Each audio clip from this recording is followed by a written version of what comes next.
전쟁이 영원히 계속 지속되진 않을 거고 저희는 말씀드리지만 확전은 절대 원하지 않습니다. 그러면 어느 순간에는 멈춰야 될 텐데 이 지금 스타트한 건 러시아잖아요.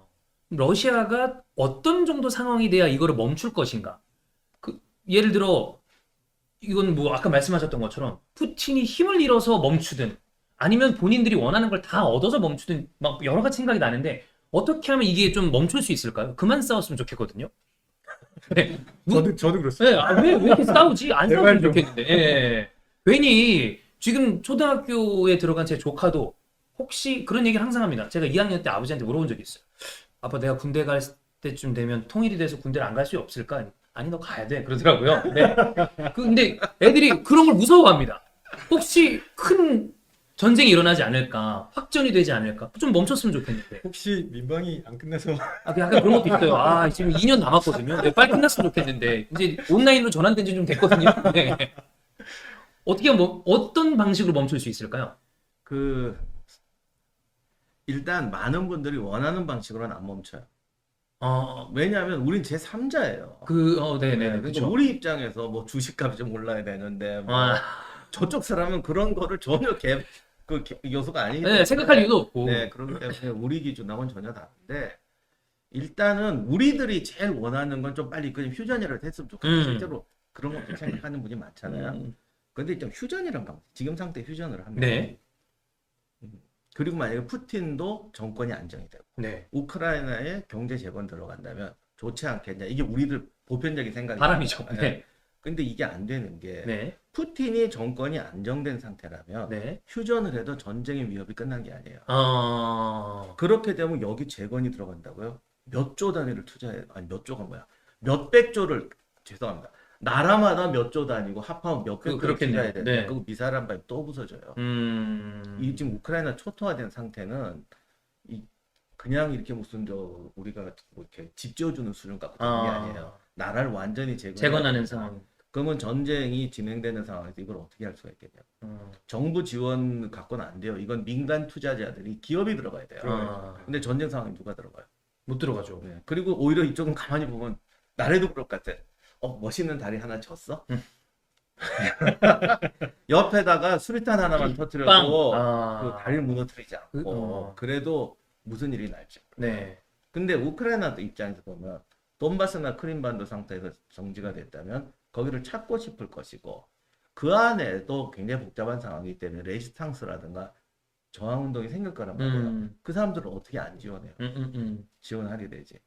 또 러시아 입장에서는 이게 900km 전선입니다. 여기다가 유지하려면 군대를 30만 이상 둬야 되는데 그런 군대를 유지하려면 러시아 재정 파탄나요. 그런 상태에서 그리고 이 지역을 민정적으로 아름답게 유지할 수가 없어요. 그럼 갈등 계속 터지는 거고 그렇겠죠. 뭐 수리탄이든 뭐는 날아가야 돼요. 네. 그럼 우크라이나 경제 재건 안 되고 네. 푸틴의 정치적 부담감도 계속 커지고. 결국 이건 해결책이 아니에요. 누가 봐도 이런 해결을 할 수가 없어요. 네. 우리 입장에서 볼 때는 그냥 빨리 끝내면 내가 남는 게 많다. 저쪽은 지금 몇백 조가 날아가는데 나라가 죽느냐 사느냐의 그런 문제니까. 문제이기 때문에 이게 이런 식으로 끝낼 수가 없어요. 그렇다면은 이게 방법이 세 가지야. 러시아가 우크라이나를 통째로 먹거나 우크라이나가 완전히 되찾거나 네. 푸틴이 실각하거나 다 좀 멀어 보이잖아요. 뭔가 상상이 잘 안 가는데. 지금 불편하니까. 네. 불편하니까. 스님이 너무 잘하시네. 사람들은 불편한 결론은 안 믿고 싶어 하잖아요. 그렇죠. 그래서 드라마 요즘에 마무리 불편하게 하면 욕 먹거든요. 커플이 다 될 것 같다고 하다가 마지막에 딱 끝나요. 그래가지고 서로 사실 헤어졌대. 그게 현실인데 드라마에서 그런 거 보는 거 진짜 싫어하거든요. 마지막에 뭐 하는 거냐고. 근데 지금 이 그림이 딱 그 그림. 너무 깊은 공감? 아니 잘 해결이 됐으면 좋겠는데 현실은 그렇지가 않으니까 네. 지금 말씀해 주신 게 어떻게 보면 현실에 가까운 거고 그거는 우리가 입장에서는 굉장히 불편한 상황이고. 그렇죠. 네. 그래서 지금 굉장히 중요한 포인트를 지적해 주신 건데요. 예를 들어서 전쟁이 오래되면 누가 더 불리할까에 대한 논쟁은 있지만 우크라이나 입장에서는 지원이 없으면 바로 끝나요. 그렇기 때문에 서방 세계 국가들이 지치지 않는 게 우크라이나한테 핵심입니다. 이 뒷배들이 잘 계속 받쳐줘야 된다. 네. 푸틴은 내부의 갈등 가능성을 최소화하는 게 핵심이지 않을까 싶습니다. 군수물자는 지금 양쪽 다 떨어져 가고 네. 있는 것 같고 어느 쪽이 먼저 떨어진다고 저는 그거는 제가 전문가가 아니어서 잘 예측하기 어려운데 왜냐하면 그냥 단순히 놓고 보면 러시아가 훨씬 더 강대국이에요. 우리가 우크라이나보다. 그러면 전쟁이 끝나게 하는 주도권은 사실 러시아가 쥐고 있다고 보는 게 맞거든요. 푸틴은 어떻게 하면 전쟁을 끝낼 수 있을까? 이게 되게 중요하다고 보는데 일반적으로 독재자들은 매몰 비용이라는 걸 굉장히 싫어합니다. 네. 매몰 비용은 뭐냐면 내가 이미 뭔가를 투자했으면 그건 날라간 돈이잖아요. 네. 그게 계속 생각이 남는 거예요. 안 돌아오는 거잖아요. 네. 그래서 뭔가 섣불리 결정을 하지 못하는. 예를 들어서 지갑에서 돈이 얼마 사라졌어요. 네. 영화관 가는 와중에 네네. 그러면 한 10,000원 정도 잃어버렸다 치면 그냥 10,000원 잃어버렸나 하고 영화표를 끊지만 네. 영화표를 샀어요. 네. 10,000원 주고. 네. 근데 영화관에 갔는데 표가 없습니다. 그럼 영화 다시 볼까요? 짱나서 잘 안 보죠. 네. 애지간히 저기 아닌 이상은 네, 근데 사실은 똑같은 돈이에요. 그렇긴 해요. 네. 똑같은 돈인데 사람들은 그렇거든요. 어. 그래서 이미 푸틴이 전쟁을 시작할 때 네. 엄청나게 많은 비용이 들어간 겁니다. 그게 일종의 매몰 비용이 되거든요. 그러면 이 시점에서 딱 끊고 냉정하게 지금부터의 손익분기를 이 시점이 언제고 뭐 이런 것들을 계산할 수 있느냐?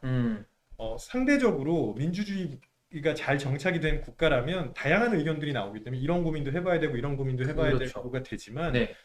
러시아는 그렇지 않거든요. 그래서 푸틴의 의중에는 내가 최종적으로 이걸 잘 마무리하는 게 내가 돋보이는 방식으로 잘 마무리하는 게 중요하지 그냥 적당한 선에서 타협하는 거는 이 사람한테는 그냥 실패예요. 의미가 없어지는 네. 거예요. 그래서 만약에 아까 말씀드렸던 것처럼 적당한 선에서 타협하면 푸틴이 실각할 가능성이 높다고 봅니다. 그래서 이 매몰 비용 때문에 전쟁을 섣불리 끝내기가 어려울 거고요. 러시아 네. 입장에서는. 그러면 그걸 반대로 생각하면 푸틴이 최소한 체면치레 해줄 수 있는 무언가가 있지 않으면 끝낼 이유가 없다는 거죠. 푸틴은 끝낼 이유가 없다. 그러니까 푸틴 입장에서 이 정도는 가져와야 내가 그래도 끝내주지. 내가 어떻게 끝내냐. 이런 생각을 할 수밖에 없을 것 같아요.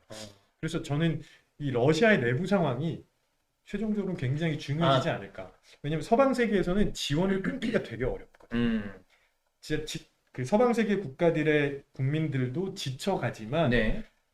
끊는 순간 딱 망해요. 그럼 그 우크라이나를 포기하겠다고 모든 국가들이 흔히 말하는 동맹 국가들이 다 동의해서 딱 끊는 게 아닌 이상 이거는 계속 지원할 수밖에 없는 거예요.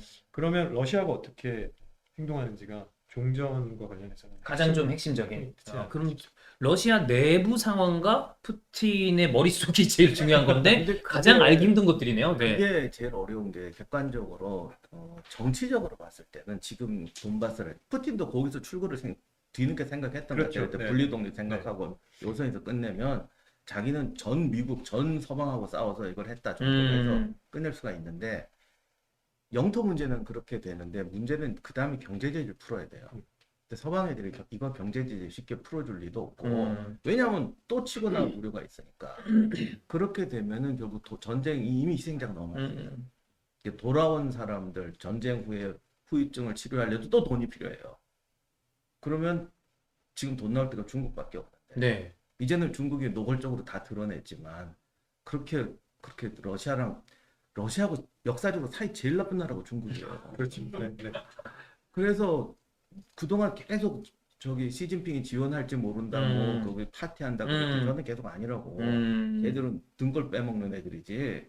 지원 안 해준다. 그러니까 해줘도 딱 그 하나 주고 둘 받는 지원만 하지. 나라도 그렇게 안 할까. 네네네. 근데 중국은 중국대로 다 빼먹을 것이고 이렇게 되면은 푸틴 입장에서는 경제가 풀어줘야 되는데 서방들은 풀어줄 게 없단 말이에요. 그러니까 이게 내적 푸틴이 교수님 말씀 원하는 게 안 나와요 지금. 네. 그 다음에 만약에 네. 누군가 정말 그 옛날에 누구 같은 위대한 어떤 외교관이 있어가지고 수를 쓴다면 이런 건 있을지 모르겠어요. 이게 이제 내년까지도 안 끝나면 네. 사실 다들 부담스럽거든요. 네. 그러면 푸틴한테 가서 경제 제재 이 정도는 좀 풀어주겠다.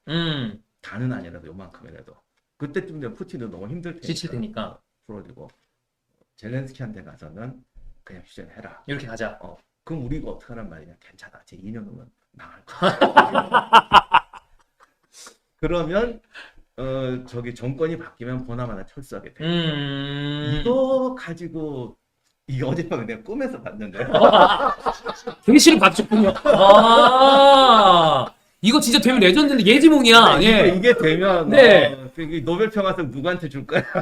일단 거기 수상하는 자리에 교수님 가셔야 될 것 같습니다. 예, 옆에서. 내 꿈에서 본 얘기라고. 근데 이거는 사실 말도 안 되는 건데요. 음. 우리 교수님 아니 그런 거 같아요. 사람은 계산이 아니고 또 심리적으로 내가 공경에 빠지면 네.